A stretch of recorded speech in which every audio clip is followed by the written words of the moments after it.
Animal trapping or trapping is the use of a device to remotely catch an animal for food, fur trade, or wildlife control. The town board is considering banning trapping in public parks and trails. The question is, should they, or should they pass a law to ban it on all public land? Josh Shipman doesn't think so. At just 17, he is already considered an expert canine trapper, mostly trapping coyote and fox on Grand Island. He serves as a junior mentor at a New York State trapping camp, teaching other young trappers the tricks of a dying trade.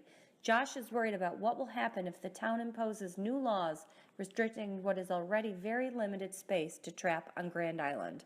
I've been for 5 years and I only have about 10 locations, so it took me 5 years to accumulate 10 locations, and if another trapper would come on Grand Island and I have already all those locations, it would be hard for him to get other locations. So if he is public, if he can use the public property and I can use public property, that would be the way to go, because it's hard to, other trappers don't go on other trappers' property. That's just pretty much the unwritten rule.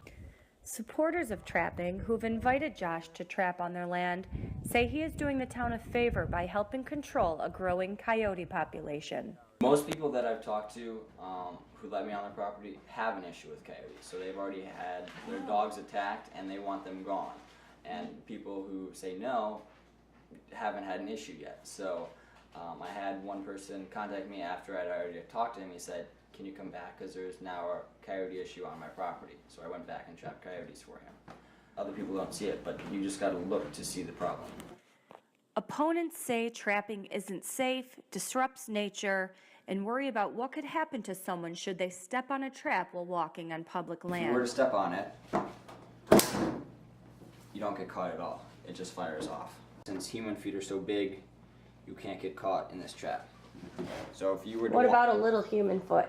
little human foot, it would have to be pretty small, and that's not even walkable size. So I don't think it's actually possible for a kid to get caught in that. Local animal rights activists consider trapping animal cruelty, calling it inhumane, and say it's wrong for any person to profit off of public land. They want it banned completely. Not making any money at all. I'm actually losing money every time I go trapping. Gas money counts every day.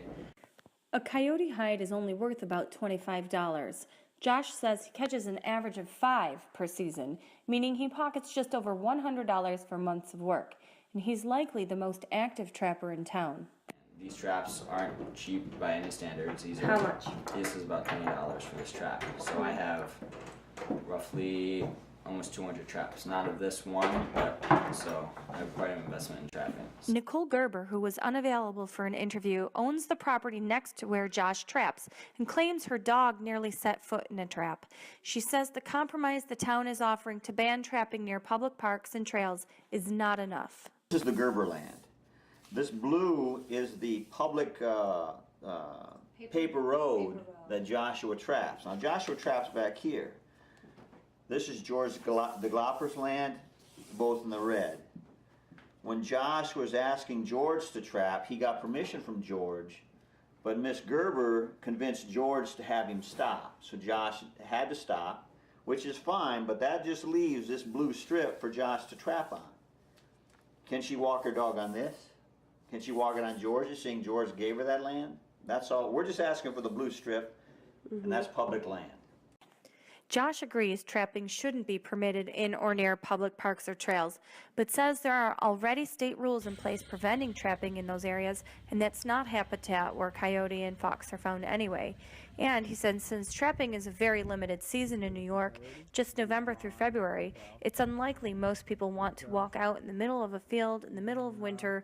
Therefore, the risk of a pet stepping in a trap or encountering a trapped animal is highly unlikely. I just think it should be kept as it was and not be changed at all. Josh and Nicole have both collected hundreds of signatures from islanders supporting their causes. The Town Conservation Commission has taken a position against trapping, but the Town Highway Department has called on Josh in the past to trap beaver who have clogged up culverts and flooded roadways. There's also issue of enforcement, how it will be done, and whether or not taxpayers want to foot the bill for it.